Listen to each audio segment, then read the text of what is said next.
Ku cari wajahmu, temukan kasihmu. Kau bukan Tuhan yang jauh dariku.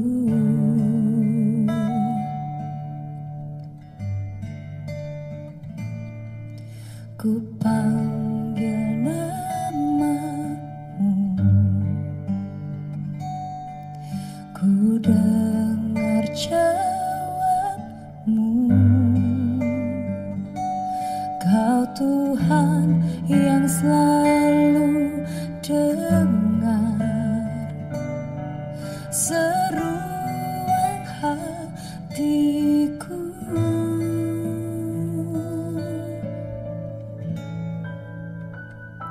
Sungguh indah Kau Tuhan, penuh kasih dan sayang. Kau tempat penghiburan bagi setiap hati yang terluka. Sungguh indah Kau Tuhan, menara perlindungan. Kau sumber kekuatan bagi semua orang yang membutuhkan.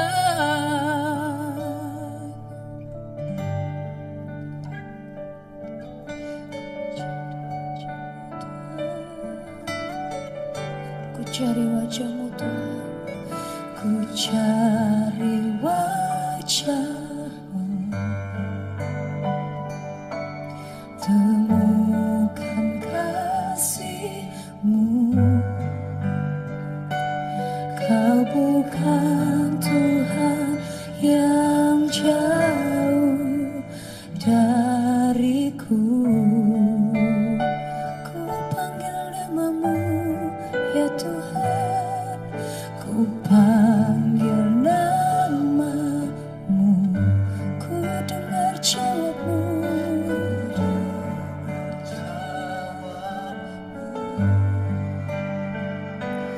Kau Tuhan yang selalu dengar seruan hatiku.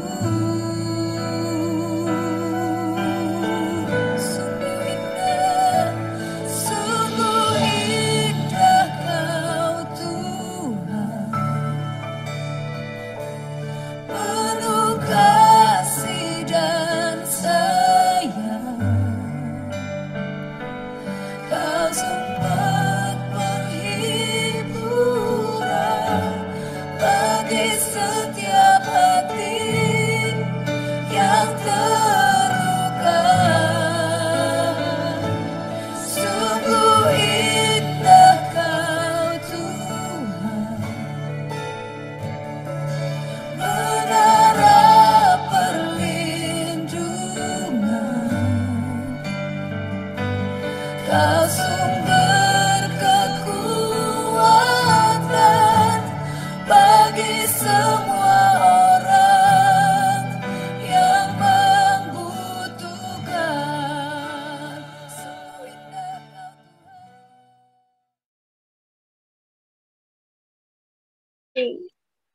Shalom, selamat datang teman-teman. Shalom. Kita mulai ya. Belum nyala videonya.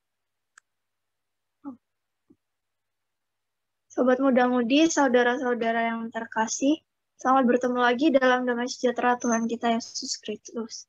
Atas nama keluarga dan mewakili pengurus pemuda, saya menyampaikan penghargaan dan terima kasih kepada rekan-rekan yang telah hadir beribadah saat ini. Ibadah kita akan dipimpin oleh Kak Vina. Dalam mengawali ibadah kita pada malam hari ini, Mari kita menyanyikan Kala Ku Cari Damai.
Pujilah Allah, hai segala bangsa, megahkan Dia, hai segala suku bangsa.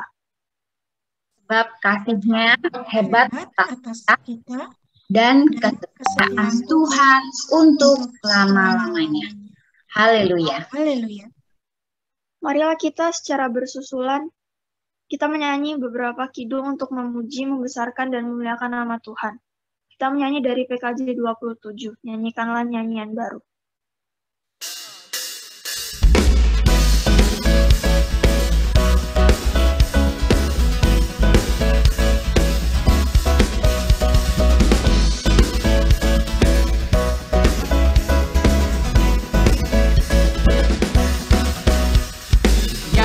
Nyanyikanlah nyanyian baru bagi Allah, pencipta cakrawala.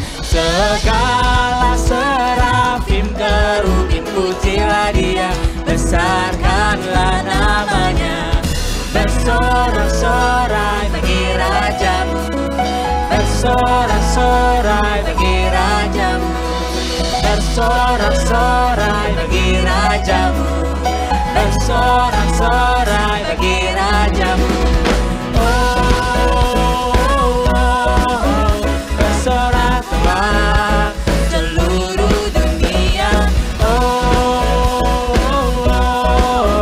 Tinggikanlah Yesus rajamu.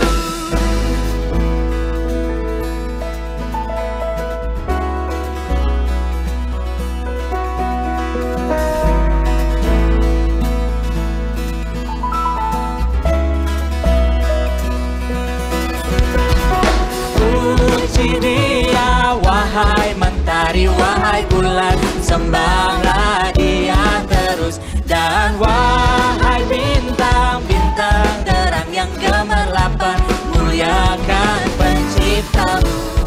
Bersorak-sorai bagi rajamu, bersorak-sorai bagi rajamu, bersorak-sorai bagi rajamu, bersorak-sorai bagi rajamu.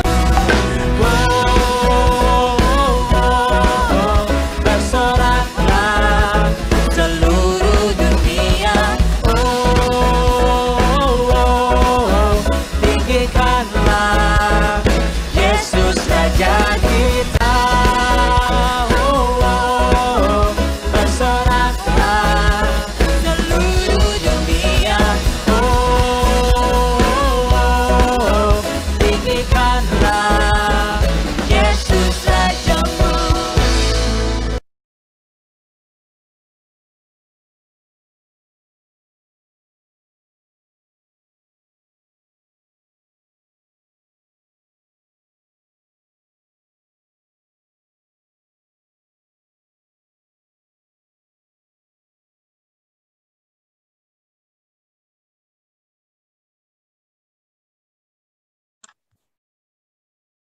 Sebelum kita masuk di dalam renungan firman Tuhan, mari kita berdoa supaya hati kita siap, telinga rohani kita dibuka, dan kita sungguh-sungguh minta pertolongan Tuhan. Mari kita satu di dalam doa. Bapa dalam surga, kami mengucap syukur Tuhan untuk kesempatan yang indah yang boleh Tuhan berikan. Kami mendengar panggilan Tuhan di dalam ibadah di sore hari ini, ibadah remaja dan pemuda. Kami mengucap syukur untuk waktu yang terbaik yang sudah Tuhan berikan. Terima kasih Tuhan Yesus. Dan di saat ini Tuhan, kami akan mendengarkan sebagian daripada firman-Mu. Berbicaralah pada setiap kami Tuhan Yesus. Kami mau meyakini dengan sungguh, kami pulang dari Zoom ini, dari tempat ini tidak berlalu dengan sia-sia. Ada hal baru yang boleh kami pelajari, ada kebenaran firman yang boleh menjadi rema di dalam hati setiap kami. Terima kasih Tuhan Yesus. Hamba berdoa di dalam segala keterbatasan hamba, biarlah Roh Kudus yang bekerja, menolong dan memampukan untuk membawakan renungan firman Tuhan di malam hari ini. Inilah doa dan ucapan syukur kami Tuhan. Ampuni salah dan dosa kami sudah siap mendengarkan firman-Mu. Di dalam nama Tuhan Yesus kami berdoa. Haleluya. Amin.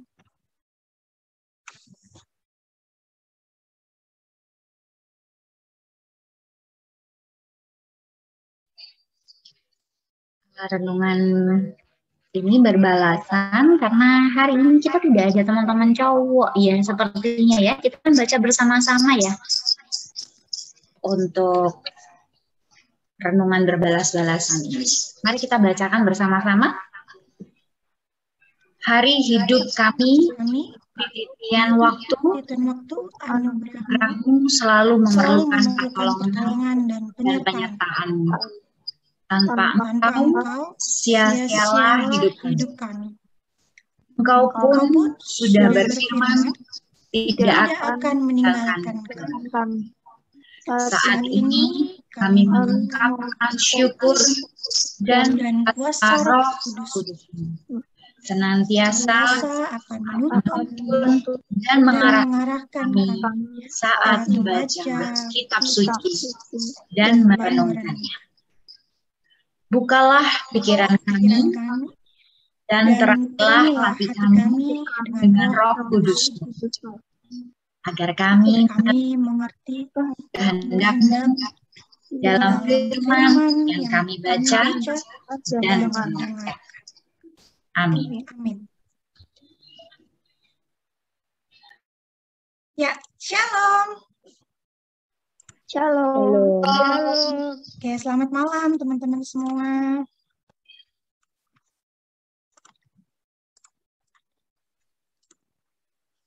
Oke, hari ini firman Tuhan kita seperti yang sudah diberikan oleh teman-teman remaja dan pemuda ya, oleh Kanita dan Kak Desi adalah terambil dari Yakobus 1 ayat 19 sampai 27. Teman-teman silakan menyiapkan Alkitabnya. Dan seperti biasa kalau saya yang membawa renungan tentu saja saya inginnya teman-teman interaktif ya. Jadi kalau saya bertanya mic-nya silakan di-on, dinyalakan. Tolong dijawab. Nanti kalau saya minta untuk dibacakan firman, tolong teman-teman juga membuka Alkitabnya dan membaca firman. Karena nanti ada beberapa yang firman Tuhan yang akan kita baca yang tidak saya sertakan di slide ya. Oke, saya mau menyapa dulu untuk teman-teman semua. Ada siapa aja yang sudah ada di sini ya? Karena tadi kita mulai hanya sedikit ya. Oh, ada Angel. Shalom. Selamat sore, Angel. Shalom Kak, selamat sore. Oke, selamat sore Vio dan Sui, selamat sore. Hai Kak, selamat sore. Selamat sore, Kak. Selamat sore Aca. Selamat sore, Kak. Sendiri, nggak ada Vian? Vian lagi pergi, Kak. Oh oke, gantian ya. Biasanya yang suka menjelajah jalan ini Aca, gantian sekarang Vian ya. Dan kita ada tadi kalau nggak salah, oh ya, ada Anton ya. Hai Anton. Halo Mbak Bina. Oke, selamat sore. Di waktu Sore, Singapura Kak. harusnya lebih cepat 1 jam ya. Iya Kak, benar-benar. Oke, puji Tuhan ya bisa ikut ibadah di sore hari ini melalui Zoom ya. Dan kita bersuka cita karena kita dikasih kesempatan lagi untuk belajar firman Tuhan. Yuk kita buka Yakobus 1 ayat 19 sampai 27. Silakan disiapkan Alkitabnya dengan judul perikop pendengar atau pelaku firman. Kita ada berapa orang nih teman-teman ya? 8, Kak. Oke, ada 9 ayat. Saya akan memulai membaca. Teman-teman satu persatu ya. Urutannya yang sesuai di tampilannya saya ya. Jadi teman-teman mengingat. 19 saya, 20 Kak Nita, 21 Angel, 22 Anton, 23 Vio, 24 Aca, 25 Noren, 26 Sui, dan yang terakhir 27 kembali ke saya. Ya.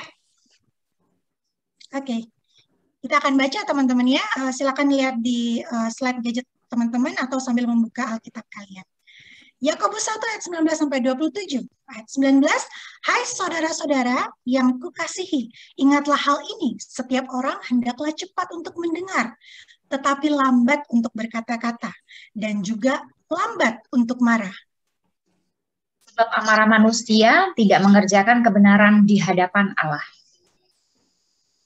Sebab itu, buanglah segala sesuatu yang kotor dan kejahatan yang begitu banyak itu, dan terimalah dengan lemah lembut firman yang tertanam di dalam hatimu, yang berkuasa menyelamatkan jiwamu. Tetapi hendaklah kamu menjadi pelaku firman dan bukan hanya pendengar saja, sebab jika tidak demikian kamu menipu diri sendiri. Sebab jika seorang hanya mendengar firman saja dan tidak melakukannya, ia adalah seumpama seorang yang sedang mengamat-amati mukanya yang sebenarnya di depan cermin.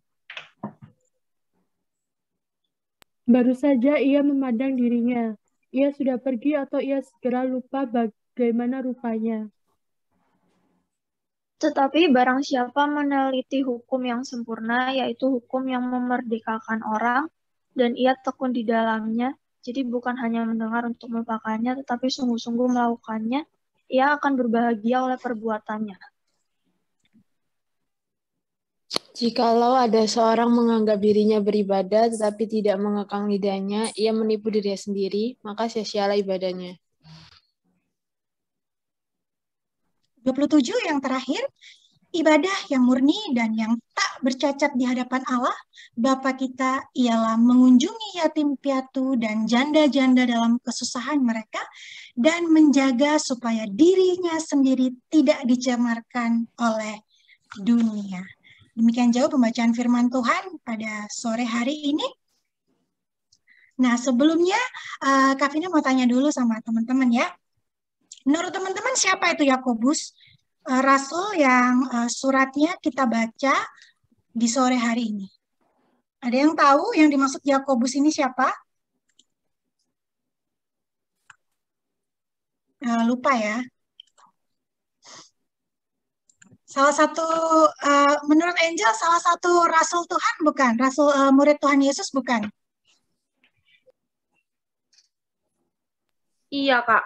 Oke, iya. Kalau Aca, menurut kamu Yakobus ini siapa, Ca? Pernah dengar namanya atau baru hari ini, Ca, kamu dengar nama Yakobus, Ca?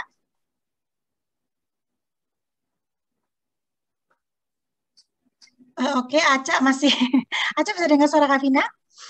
Oke, karena mungkin beberapa teman-teman no clue ya siapa itu Yakobus dan apa konteksnya pada zaman itu. Seperti biasa kalau kita mau menggali firman Tuhan, kita harus belajar dulu konteksnya pada zaman itu apa.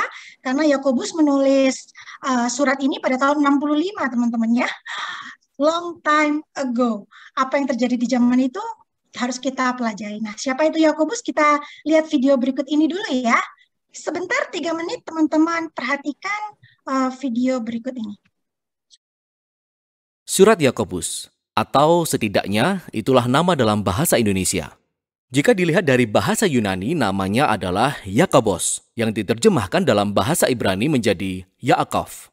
Dan itulah mengapa kebanyakan terjemahan kuno dan modern mengubah namanya menjadi Yakobus. Demikianlah kita akan menyebut namanya dalam video ini.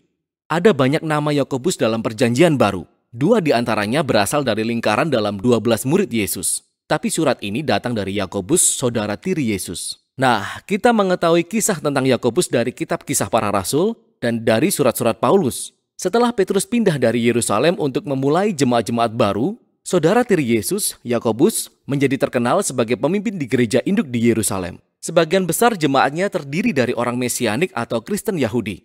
Ini adalah komunitas Kristen yang pertama ada. Dan kita tahu bahwa gerejanya mengalami masa sulit selama 20 tahun saat Yakobus menjadi pemimpin mereka. Pada saat itu terjadi bencana kelaparan yang membawa kemiskinan besar di wilayah itu, dan orang Yahudi Mesianis ini dianiaya oleh para pemimpin Yahudi di Yerusalem. Tapi melalui itu semua, Yakobus dikenal sebagai pilar gereja Yerusalem. Dia juga dikenal sebagai pembawa damai yang memimpin dengan hikmat dan keberanian, sampai dia dibunuh secara tragis. Dan dalam kitab ini, kita memiliki warisan pengajaran dan hikmat Yakobus yang teringkas padat menjadi sebuah karya yang pendek dan penuh kuasa. Kitab ini dimulai seperti sebuah surat. Dia menyapa semua orang Yahudi Mesianis yang tinggal di luar Israel. Tapi, kitab ini tidak terdengar seperti salah satu surat Paulus, di mana dia membahas masalah spesifik dalam satu gereja lokal. Melainkan kitab ini merupakan rangkuman hikmat dan kebijaksanaan Yakobus bagi setiap komunitas pengikut Yesus. Dan tujuan Yakobus bukanlah untuk mengajarkan informasi teologis baru, melainkan dia ingin masuk ke dalam urusan kita dan menantang bagaimana kita hidup. Kebijaksanaan Yakobus sangat dipengaruhi oleh 2 sumber. Yang pertama adalah pengajaran Yesus tentang hidup dalam kerajaan Allah, terutama khotbah di bukit yang terus dikembangkan dan dikutip dalam kitab ini. Sumber pengaruh kedua adalah hikmat Alkitabiah dari kitab Amsal, terutama puisi dan Amsal dari pasal 1 hingga 9. Yakobus dibesarkan dengan Yesus dan dengan kitab Amsal, sehingga sekarang pengajarannya terdengar seperti keduanya. Ini ditandai dengan bahasa dan perumpamaannya. Kitab ini terdiri dari pidato-pidato hikmat menantang yang singkat, yang dipenuhi dengan metafora dan kalimat-kalimat pendek yang mudah diingat. Dan pada dasarnya, Yakobus sedang menyerukan kepada komunitas Mesianik untuk menjadi benar-benar bijaksana dengan hidup menurut Taurat yang diringkas Yesus menjadi mengasihi Allah dan mengasihi sesamamu seperti dirimu sendiri. Jadi sekarang kalau Kak Vina tanya siapa Yakobus yang sedang suratnya kita baca di sore hari ini, teman-teman sudah bisa jawab. Siapa Yakobus? Noren? Ya, Kak. Ya, jadi siapa Yakobus yang suratnya kita baca di sore hari ini? Saudara. Saudara Yesus. Yes. Jadi bukan salah satu dari rasul Tuhan, 12 rasul Tuhan ya. Yakobus yang di sini adalah Yakobus saudara Yesus, bukan Yakobus anak Zebedeus, bukan Yakobus anak Alfeus. Ini Yakobus saudara Yesus. Kalau kita baca di Markus 6 ayat 3 dan Galatia 1 ayat 19 itu jelas dikatakan ya, ada ayat yang mengatakan gini, bukankah ia, maksudnya Yesus, tukang kayu anak Maria saudara Yakobus. Jadi Yakobus ini bukan seseorang yang asing, tapi sudah sering ditulis di dalam kitab Injil. Bahkan di dalam kitab Galatia juga ditulis ya, kitab Galatia yang nulis Paulus, tetapi aku tidak melihat seorang pun dari rasul-rasul yang lain kecuali Yakobus, saudara Tuhan Yesus. Jadi surat yang kita baca ini adalah suratnya Yakobus, saudaranya Yesus. Tapi saudaranya gimana, silsilahnya gimana, pohon keluarganya bagaimana, itu masih jadi perdebatan sampai dengan hari ini ya. Apakah itu saudara dari Yusuf, dari pernikahan sebelumnya, ataukah saudara dari Maria, atau saudara sepupu. Tapi kita tidak akan bahas lebih lanjut tentang Yakobus, saudara Yesus. Kita akan menggali apa yang ditulis oleh Yakobus. Ada 4 hal penting yang akan kita pelajari teman-teman di sore hari ini. Kak Vina berharap kita semua masih on point semuanya ya, matanya ya dan telinganya ya. Yang pertama, Yakobus di dalam suratnya ini, khususnya pada pasal yang pertama, menekankan pada adanya hubungan yang erat antara kemarahan dengan komunikasi di dalam relasi antara sesama manusia. Yang kedua, Yakobus memiliki nasihat praktis bagaimana cara berkomunikasi yang baik antar sesama manusia. Dan yang ketiga, Yakobus menekankan pentingnya peranan firman Tuhan dalam kehidupan kita, khususnya dalam memperbaiki diri kita. Dan nanti kita akan belajar apakah cukup bagi kita anak Tuhan kalau kita hanya menjadi pendengar firman Tuhan yang setia. Apakah cukup? Dan yang keempat, Yakobus mengajak kita melihat perbedaan. Ada bedanya ibadah yang murni, ibadah yang sia-sia, atau ibadah yang sejati, atau ibadah yang murni. Kita akan belajar ya 4 hal ini. Tadi dikatakan ya di ayat yang 19 dan 20 yang dibacakan tadi sama Kak Vina dan Kak Anita ya. Katanya gini, setiap orang hendaklah cepat untuk mendengar, tetapi lambat untuk berkata-kata. Juga lambat untuk marah, sebab amarah manusia tidak mengerjakan kebenaran di hadapan Allah. Terus pertanyaannya, berarti anak Tuhan nggak boleh marah, Kak? Menurut Sui gimana, Sui? Anak Tuhan boleh marah nggak? Boleh. Oh, boleh ya, Sui ya. Tim anak Tuhan boleh marah. Kak Vina mau tanya opininya Angel. Menurut Angel, boleh nggak kita anak Tuhan itu marah? Meluapkan emosi kita marah gitu ya. Marah kan salah satu jenis emosi. Kenapa, Kak? Boleh nggak kita sebagai anak Tuhan itu marah? Boleh, Kak, tapi harus bisa memaafkan sebelum matahari terbenam. Oh, good job. Terima kasih, Angel ya. Menurut Anton, Ton, gimana, Ton? Boleh nggak sih kita nih sebagai anak Tuhan tuh marah? Ya, boleh-boleh aja sih. Boleh ya? Tapi ya boleh aja, tapi nggak boleh yang berlebihan. Oke, berarti semua dari kita sore hari ini sepakat ya, anak Tuhan itu boleh marah. Karena teman-teman yang seperti teman-teman tahu, Tuhan Yesus juga pernah marah ya. Ada yang ingat kisahnya? Ada. Ya, pas kapan, Ton? Ceritanya. Ingat nggak Tuhan Yesus marah waktu kapan? Waktu marah dibuat perjudian juga.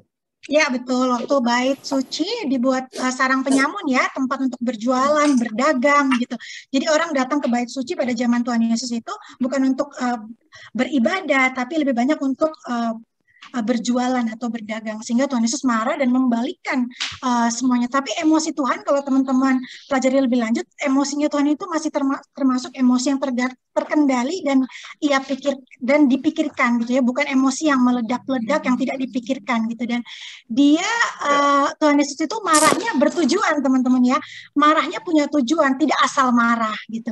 Nah, seringkali teman-teman kita hanya marah saja, tapi tidak tahu sebenarnya tujuannya ini baik apa enggak.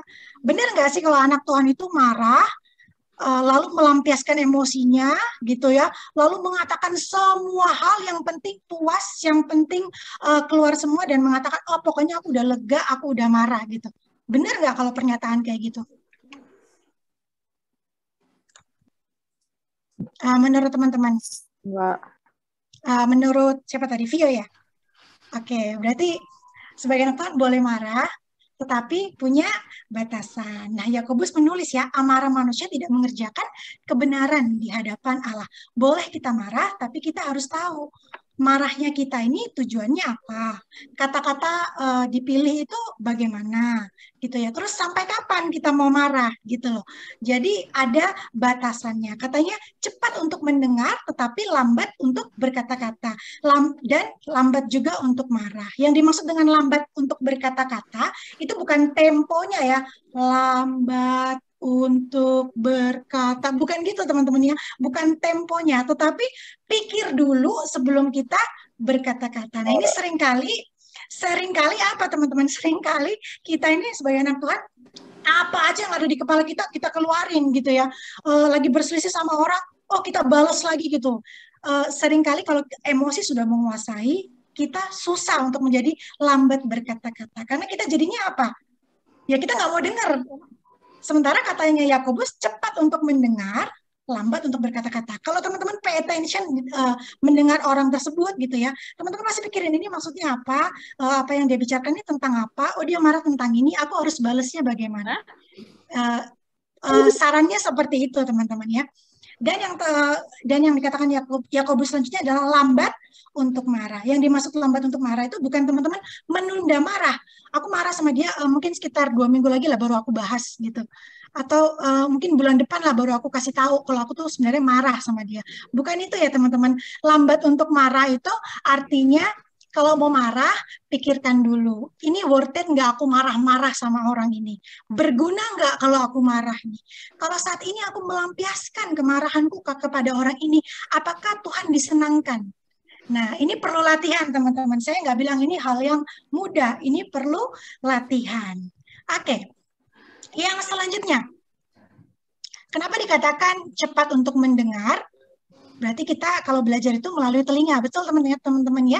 Dalam proses belajar, orang pertama kali itu belajar melalui telinganya. Baru setelah itu dia bisa belajar kata-kata, dia bisa mengerti kata-kata itu melalui telinga. Kalau telinga kita tidak berfungsi dengan baik, maka mulut kita pun tidak dapat berbicara dengan baik. Yuk coba kita baca, Kak Vina mau minta tolong Angel untuk buka Markus pasalnya yang ke-7. Coba Angel. Markus pasalnya yang ke-7.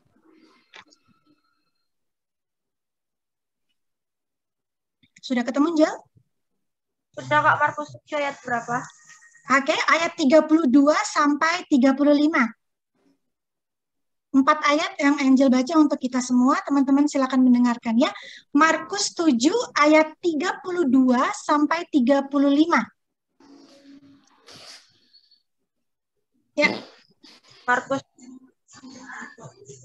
Markus 7 ayat 32 sampai 35.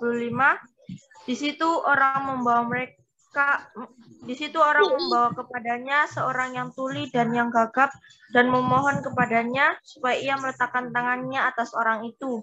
Dan sesudah Yesus memisahkan dia dari orang banyak sehingga mereka sendirian, ia memasukkan jarinya ke telinga orang itu, lalu ia meludah dan meraba lidah orang itu.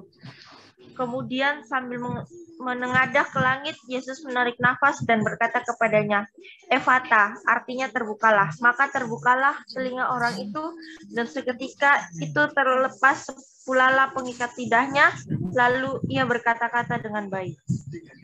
Ya, terima kasih Angel. Nah, dari firman yang kita baca ini, dari kitab Markus, kitab Injil ini, kita diingatkan kembali bahwa ada satu peristiwa ketika Tuhan Yesus ini sedang menyembuhkan orang yang tuli dan gagap ya. Apa yang pertama kali Tuhan Yesus sentuh dari bagian tubuhnya, teman-teman? Dia tuli ya, tuli. Otomatis kalau tuli pasti bisu. Yang disentuh oleh Tuhan Yesus pertama kali adalah telinganya, teman-teman. Bukan mulutnya gitu ya, bukan tangannya, bukan kepalanya, tapi telinganya. Bahkan di dalam firman Tuhan dikatakan ia memasukkan jarinya ke telinga orang itu, lalu ia meludah dan meraba lidah orang itu. Jadi telinga dulu yang dijamah oleh Tuhan, lalu baru lidahnya. Lalu dikatakan Efata terbukalah. Seketika saat itu juga mujizat Tuhan Yesus terjadi dan orang itu bisa berbicara. Jadi untuk kita bisa belajar mendengar, Tentu saja fokusnya adalah pada telinga kita. Kalau telinga kita mau mendengar hal yang baik, maka kita berbicara hal yang baik juga. Dan mendengar di sini yang dimaksud adalah bukan sekedar asal mendengar ya, tetapi mendengar yang penuh dengan perhatian. Kita mau membuka hati dan pikiran kita serta mencoba menangkap apa yang disampaikan oleh lawan bicara kita. Atau kalau dalam persekutuan seperti ini, ya mendengar apa yang sedang disampaikan oleh yang membawa renungan. Kalau di gereja, mendengar dengan penuh perhatian orang atau pendeta yang sedang berkhotbah gitu ya. Jadi telinga kita yang menjadi fokus utama kalau kita mau belajar tentang firman Tuhan. Lalu selanjutnya, apa yang dikatakan Yakobus ini adalah suatu prinsip yang tepat dalam menjalin sebuah relasi atau hubungan ya dengan siapapun. Kalau kita perhatikan banyak sekali pertengkaran yang terjadi hanya karena kita lebih cepat berbicara, tetapi lambat atau sama sekali nggak mau dengar gitu ya. Berapa banyak kita berselisih sama orang, saudara gitu ya, teman, atau seringkali orang tua, atau mungkin rekan kerja kita gitu ya dalam pekerjaan kita, hanya karena kita lebih suka berbicara dan kita lebih cepat untuk marah. Nah, sebab lebih suka berbicara tanpa mau mendengar terlebih dahulu, apa yang orang lain katakan hanya akan mengakibatkan kesalahpahaman dan rusaknya relasi. Sekali lagi, perlu latihan. Cepat untuk mendengar itu perlu latihan. Next. Nah, sekarang kita mau belajar tentang mendengar itu berarti menerima firman. Kok bisa ya? Mendengar itu artinya menerima firman. Di ayat 21 dikatakan, buanglah segala sesuatu yang kotor dan kejahatan yang begitu banyak itu dan terimalah dengan lemah lembut firman yang tertanam di dalam hatimu yang berkuasa menyelamatkan jiwamu. Di ayat 21 dikatakan kalau kita mau menerima firman Tuhan, ya atau saat kita mendengar firman Tuhan itu bisa kita terima, yang pertama harus kita lakukan adalah membersihkan hati kita ya, membersihkan hati kita ya, dan menerima teguran. Teman-teman kalau habis mendengar firman, diterima firmannya. Tapi firman Tuhan yang diterima itu tidak bisa bertumbuh subur di hati kita kalau kita punya hal-hal yang kotor dan jahat di dalam hati kita.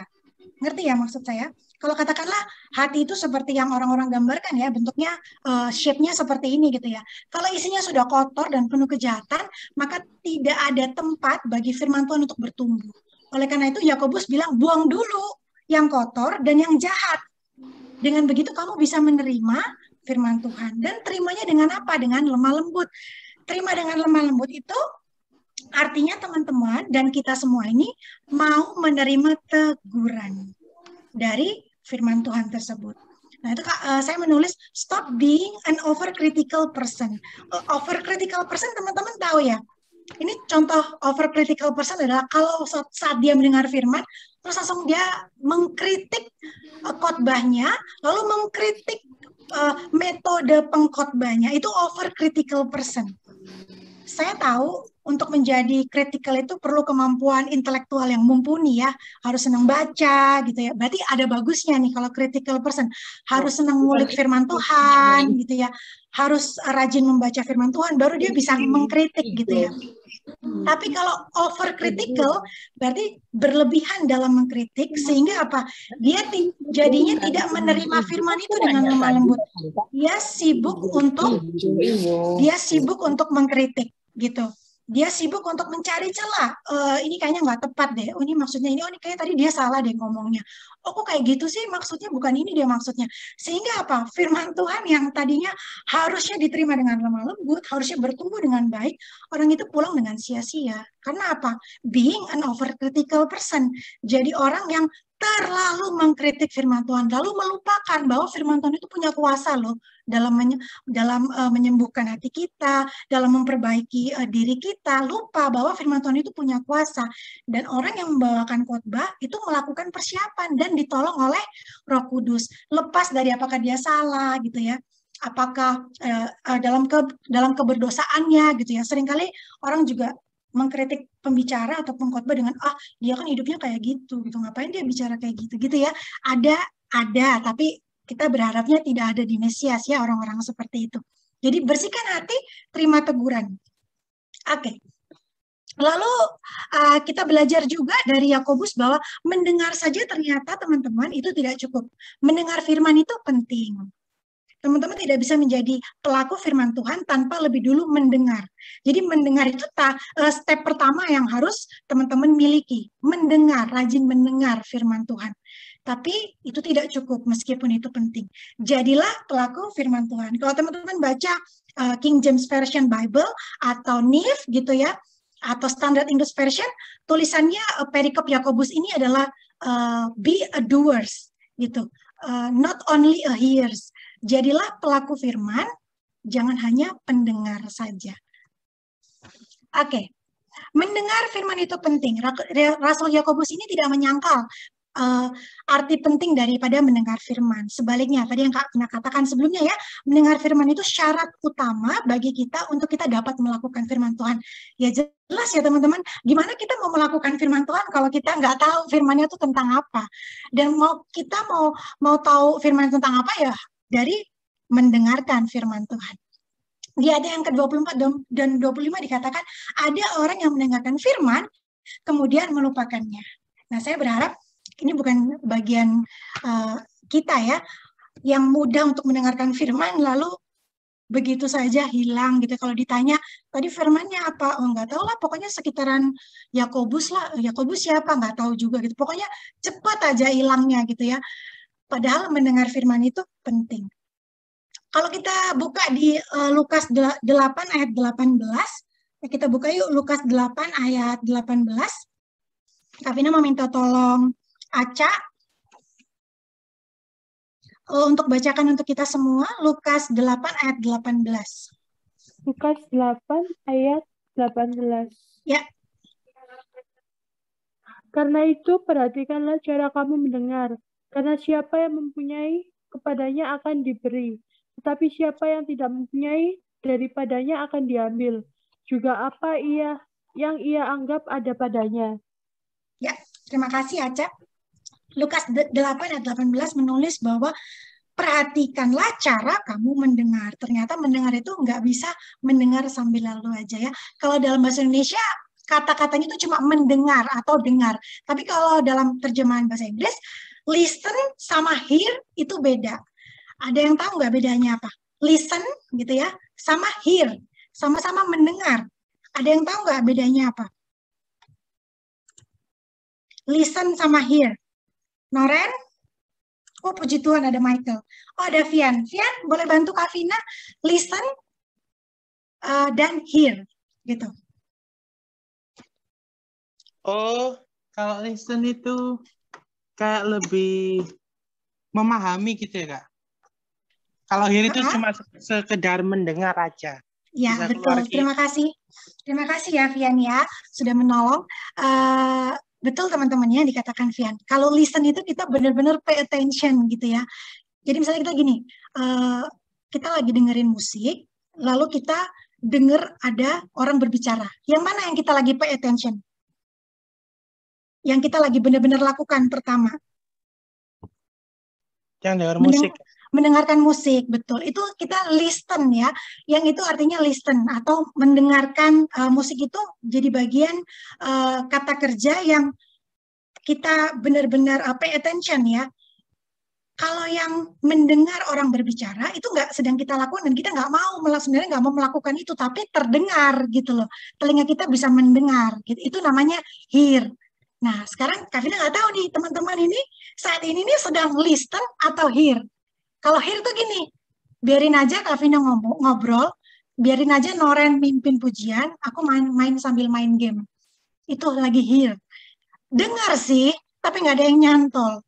Dengar sih, tapi nggak hadir di situ. Itu namanya hear. Nah, yang dimaksud dalam Yakobus ini bukan hear teman-temannya, tapi listen, mendengar dengan perhatian. Jadi sikap hati kita dan cara mendengar kita itu penting dalam hal mendengarkan firman Tuhan. Oke. Lalu dikatakan selanjutnya di ayat ke-22, hendaklah kamu menjadi pelaku firman dan bukan hanya pendengar saja, sebab jika tidak demikian kamu menipu diri sendiri. Nah, teman-teman lihat ya, ada gambar di sini sama seperti seseorang yang memakai topeng sepanjang waktu gitu ya. Melelahkan nggak teman-teman? Kalau teman-teman misalnya lagi sedih gitu ya, moodnya sebenarnya lagi gloomy gitu, sedih. Tapi pekerjaan menuntut teman-teman untuk harus selalu senyum, tertawa gitu ya, satu harian gitu. Orang-orang juga nggak bisa mengerti gitu kalau teman-teman sendiri lagi sedih, berbeban berat gitu. Capek nggak kira-kira jadi orang yang kayak gitu seharian? Capek, Kak. Capek ya, itu satu hari loh. Itu hanya contoh satu hari. Nah, katanya Yakobus malah kalau kita hanya menjadi pendengar saja, kita tuh seperti menipu diri sendiri. Seperti ini orang yang memakai topeng ini gitu loh. Dikatakan ya di ayat 23 dan 24 selanjutnya, jika seorang hanya mendengar firman dan tidak melakukannya, ia seumpama seorang yang sedang mengamat-amati mukanya yang sebenarnya di depan cermin. Baru aja ia memandang dirinya sudah pergi dan ia segera lupa bagaimana rupanya. Nah, sekarang Kak Vina tanya deh sama teman-teman. Sama Noren deh. Noren pernah berkaca ya? Bercermin. Pernah. Menurut Noren apa Noren fungsi cermin? Ya, lihat penampilan. Lihat penampilan, oke. Kalau menurut Vio, fungsi cermin? Untuk ya sama Kak, paling untuk melihat apa yang salah, apa yang kurang. Betul, terima kasih. Kalau kita bercermin, biasanya kita bercermin itu kalau kita mau pergi ya, atau ada di sini yang bercermin setiap saat. Mau tidur bercermin, buka mata langsung bercermin gitu ya. Ada nggak yang kayak gitu? Ya teman-teman harus segera ke psikolog ya, karena itu ciri-ciri narsistik ya. Karena suka memandang muka diri sendiri secara terus-menerus gitu. Saya rasa nggak ada ya. Kita kalau bercermin itu pasti ada waktunya ya. Kalau kita mau pergi gitu ya, atau kalau kita ada event gitu ya. Bercermin dulu, kita melihat apa? Ada imperfection nggak di muka kita nih? Kira-kira alis aku udah on point apa belum gitu ya? Kalau yang buat cewek-cewek, nggak tahu juga kalau cowok zaman sekarang merhatiin alis, karena juga nggak tahu ya.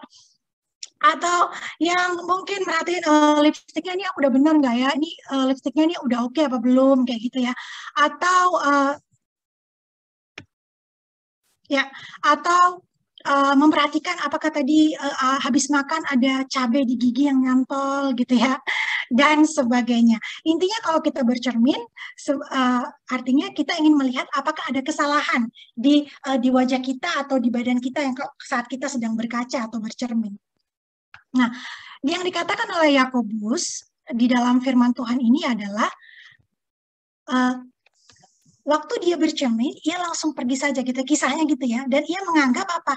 Nggak ada yang salah, nothing wrong gitu. Jadi dia apa? Denial teman-teman, menipu diri sendiri. Jadi kisah yang ditulis oleh Yakobus itu orang yang bercermin yang tadi itu loh, langsung lupa rupanya seperti apa. Itu maksudnya bukan lupa mukanya tuh bentuknya gimana, bukan. Tapi istilah yang menganggap bahwa nggak ada yang salah di dalam dirinya. Gitu. Itu artinya menipu diri sendiri. Nggak ada yang salah sama diri aku, nggak ada yang perlu diperbaiki. Meskipun kita lihat alis itu panjang sebelah misalnya, oh nggak ada yang salah, nggak perlu diperbaiki. Kayak gitu loh teman-teman. Pak Yakobus menggambarkannya perumpamaannya seperti itu. Nggak ada yang salah, nggak ada yang perlu diperbaiki dari diriku, dan aku nggak memiliki kesalahan.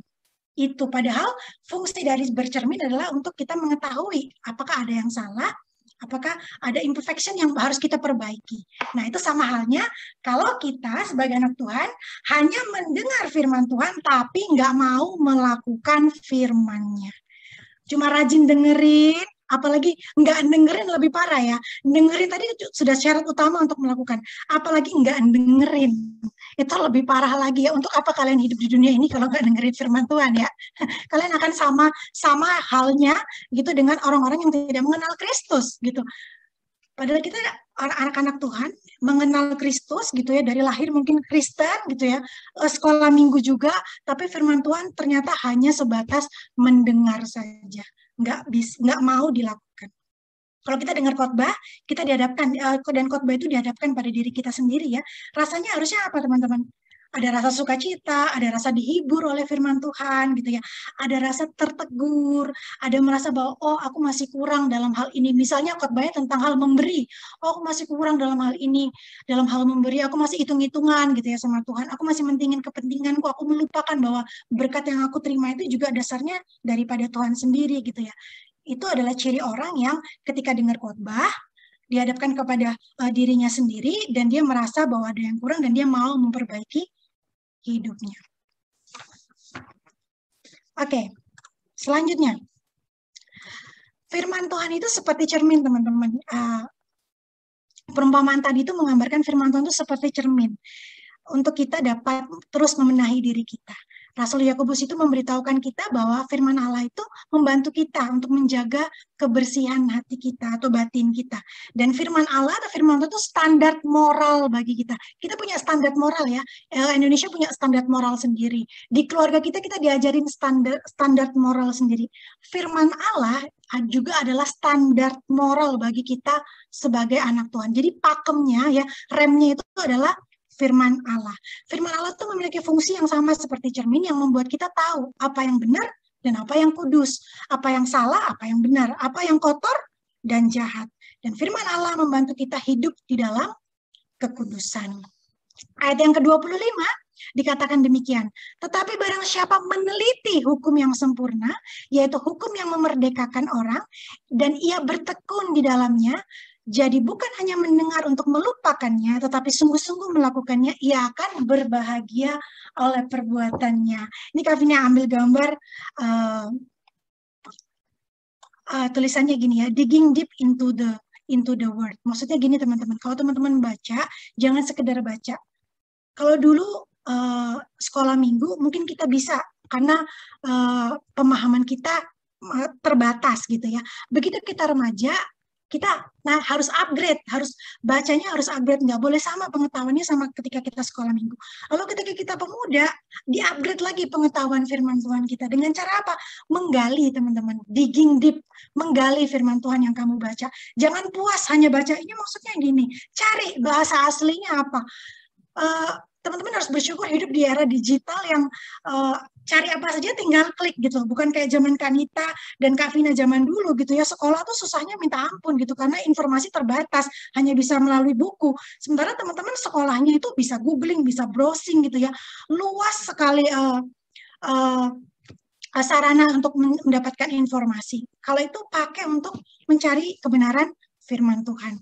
Barang siapa meneliti hukum yang sempurna, yaitu hukum yang memerdekakan, dan bertekun. Jadi sudah dengar, lalu kita baca firman, kita dengar, kita teliti gitu ya, dan kita bertekun di dalam firman itu. Katanya Yakobus, maka ia akan berbahagia oleh perbuatannya. Bayangkan saja seperti sebuah berlian gitu ya, meskipun sampai hari ini Kak Vina nggak tahu ya bentuk berlian itu kayak gimana. Dan atau intan berharga ya, kalau di Indonesia tambang intan terbesar itu, pendulangan intan itu di Kalimantan Selatan ya, di Martapura ya. Teman-teman tahu kalau kita mau cari berlian atau intan itu kita harus menggalinya dalam gitu. Lalu ada yang namanya pendulangan. Sampai hari ini masih begitu banyak orang-orang di Indonesia khususnya di Kalimantan yang berprofesi sebagai pendulang gitu ya. Entah itu mendulang emas, mendulang intan berlian. Nah, teman-teman sama halnya dengan firman Tuhan gitu ya. Sesuatu yang berharga itu harus teman-teman gali. Firman Tuhan itu berharga buat hidup teman-teman. Harus teman-teman gali. Harus punya kerinduan untuk ini maksudnya apa sih?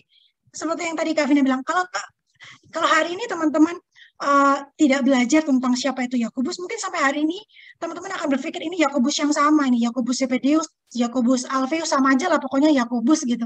Tapi hari ini kita belajar, karena apa? Kita gali, kita cari tahu ini siapa gitu. Karena itu jangan puas jadi pendengar saja, yuk kita jadi pelaku firman Tuhan ya. Dan gimana Kak caranya? Yakobus juga sudah ngasih tahu ya di firman-Nya yang 26 dan 27 di bagian akhir dia sudah bilang gini.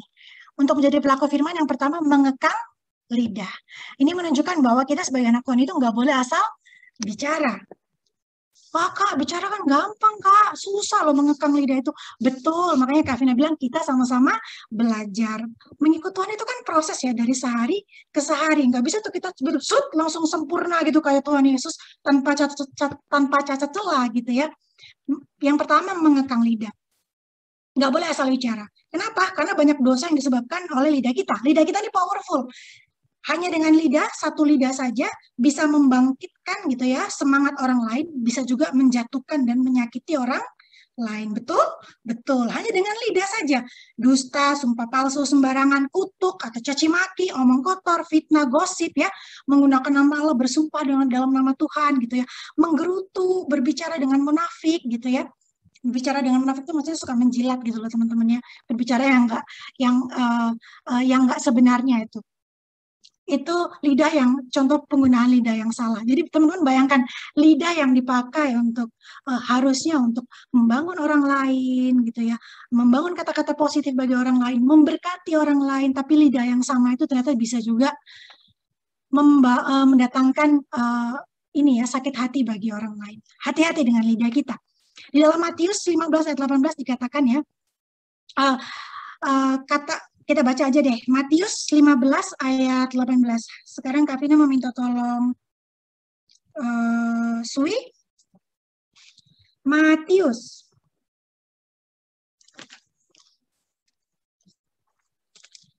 Sudah ketemu Sui? Matius 5 ayat berapa, Kak? Matius 15 sayang. Matius 15 ayat 18.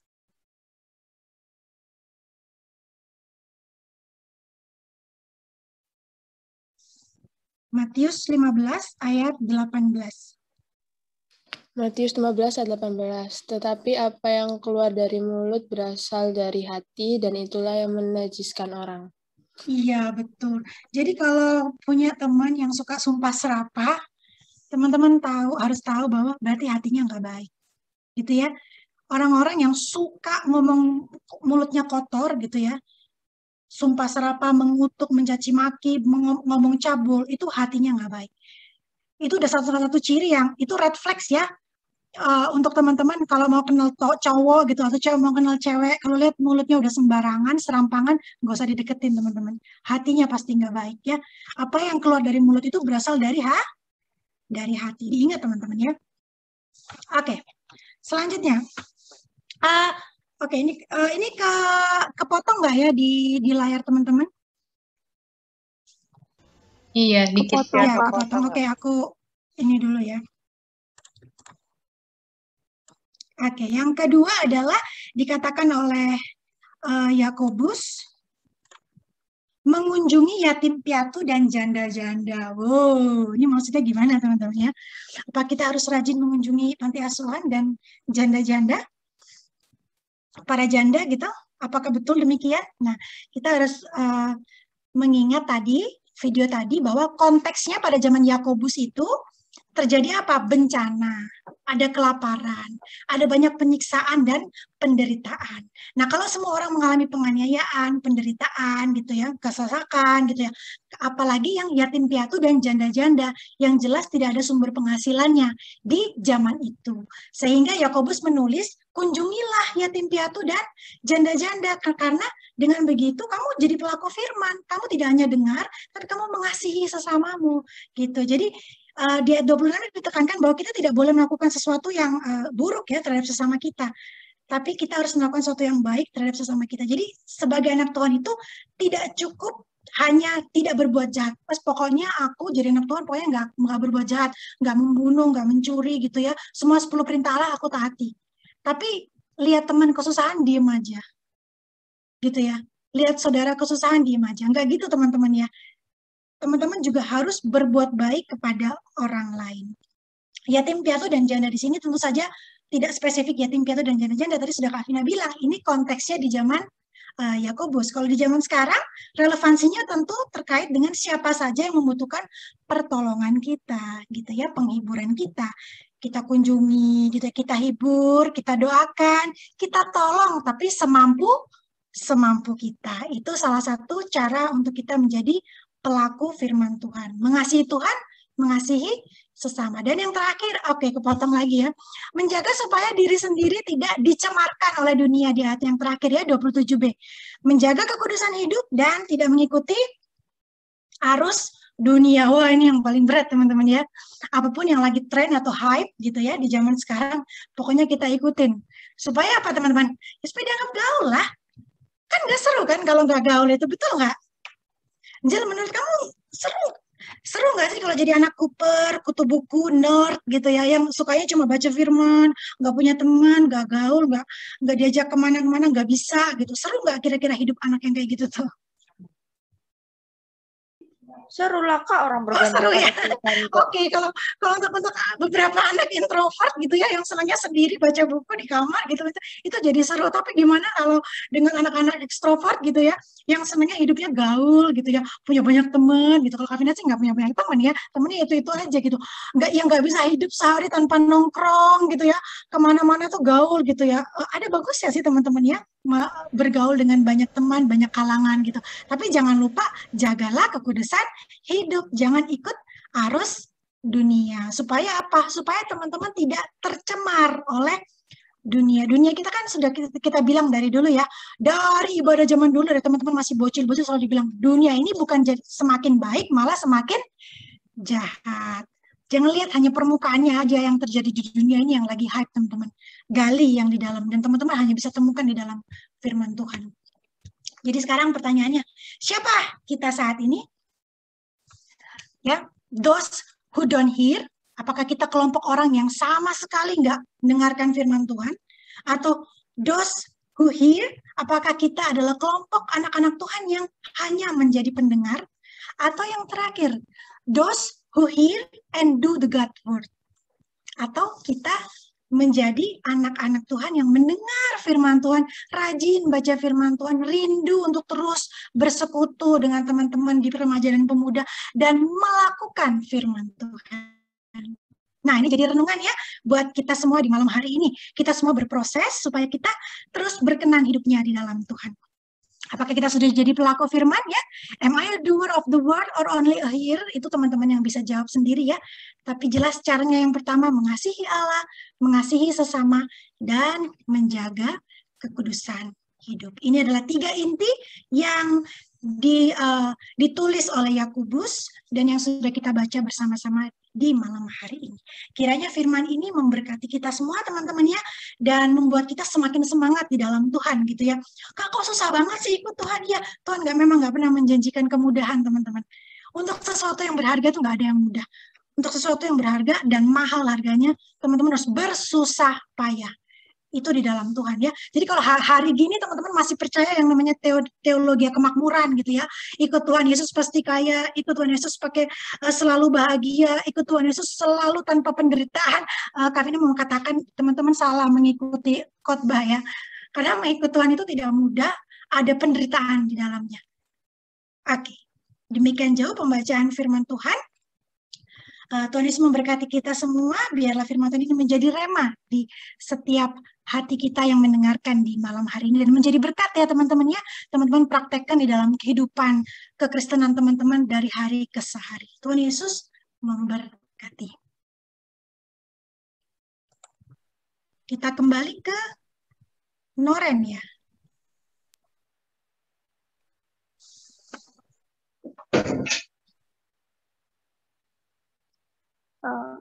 Uang adalah benda berharga bagi kita, manusia, dan dipakai sebagai alat pelayanan gereja. Saat ini benda berharga tersebut akan kita berikan demi kemuliaan akan Tuhan dan perkembangan gerejanya. Untuk itu mari kita memberi dengan rela hati dan tidak dengan keterpaksaan. Kita akan memujikan pujian-pujian sejati. Memujimu lewat suaraku, terasa cukup bagiku.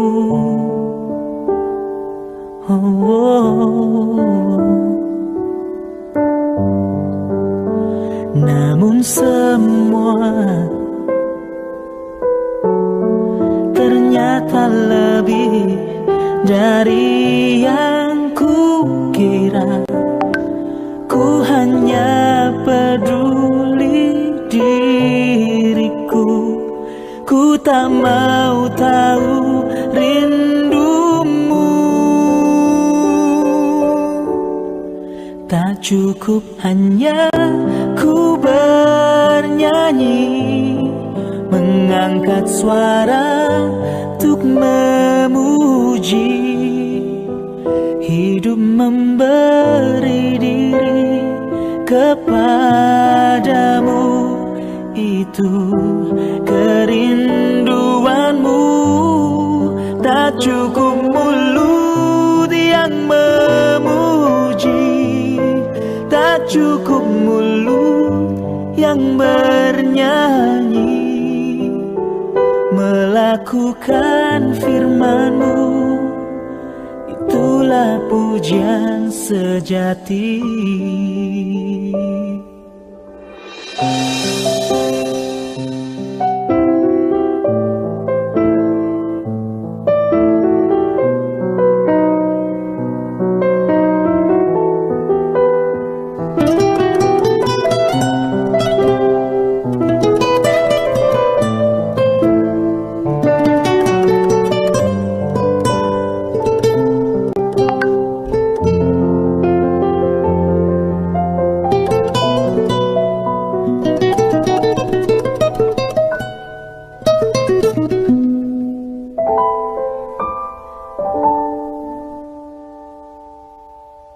Tak cukup hanya ku bernyanyi, mengangkat suara untuk memuji. Hidup memberi diri kepadamu, itu kerinduanmu. Tak cukup mulut yang tak cukup mulut yang bernyanyi, melakukan firman-Mu, itulah pujian sejati.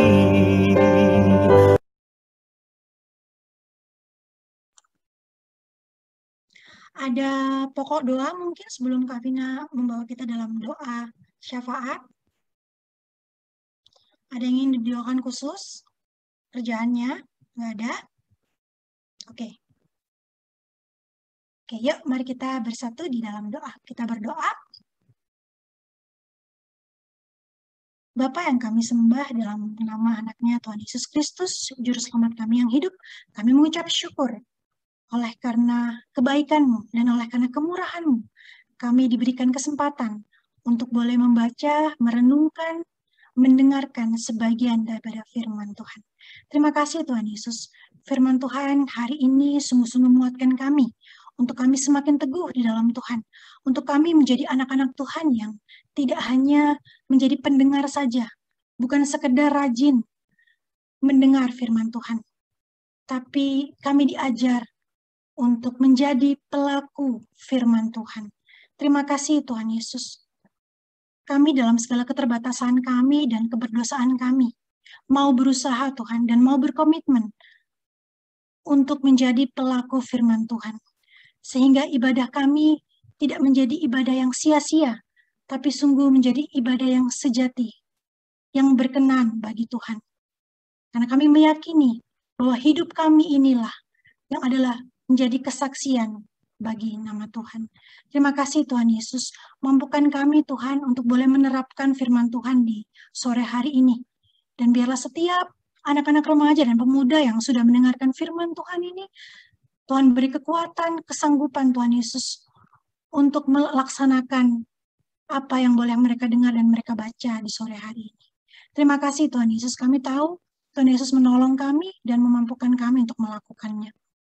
Terima kasih Bapa dalam surga, kami juga telah memberikan persembahan di sore hari ini. Persembahan yang kami berikan ini kami tahu jauh melebihi berkat Tuhan yang sudah Tuhan beri dalam hidup kami.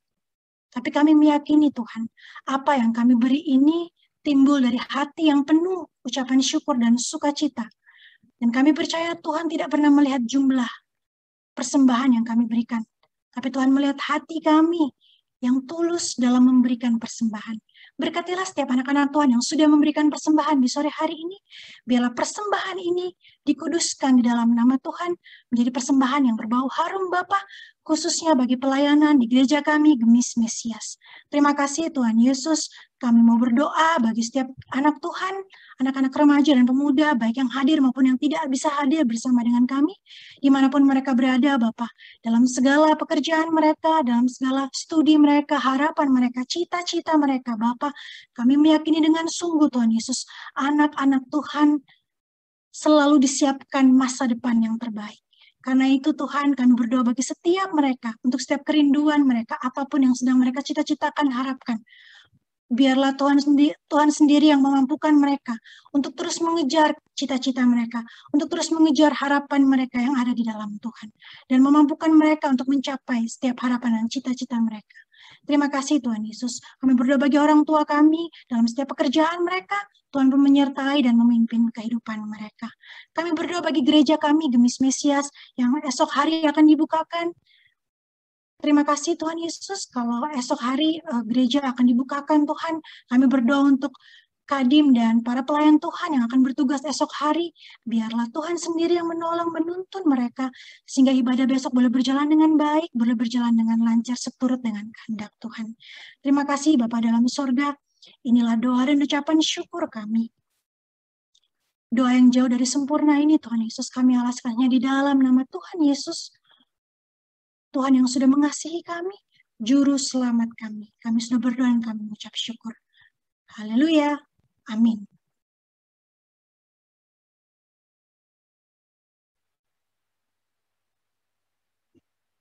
Untuk mengakhiri ibadah kita pada malam hari ini, mari kita pujikan kembali PKJ 264, apalah arti ibadahmu.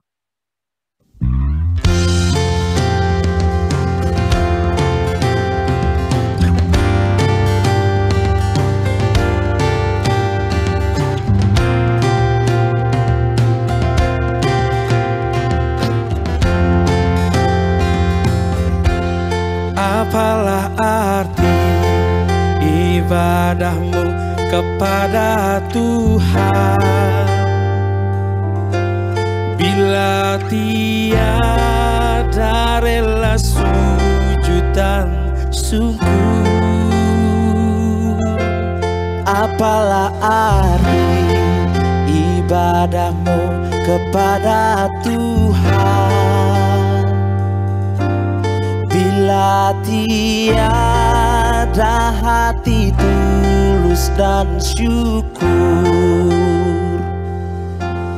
Ibadah sejati jadikanlah persembahan,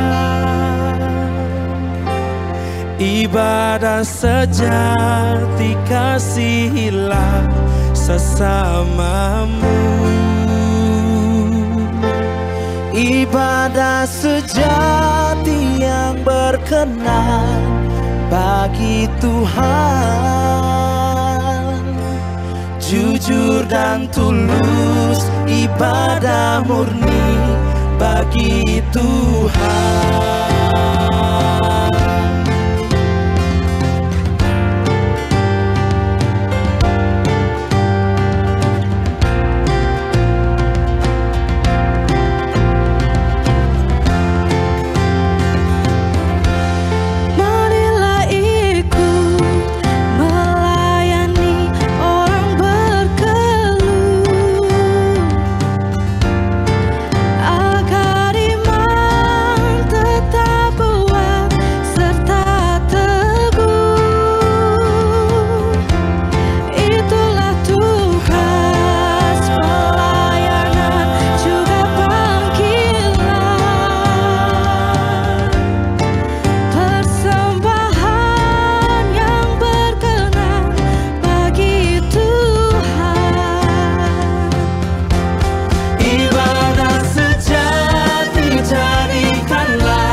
Terimalah berkat Tuhan.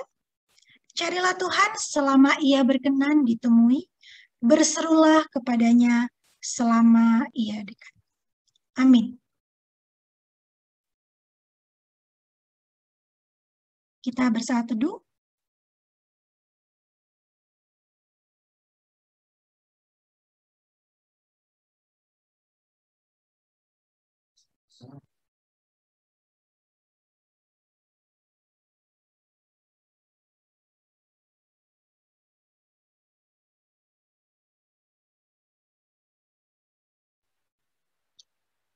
Sampai berjumpa pada ibadah selanjutnya. Tuhan Yesus memberkati.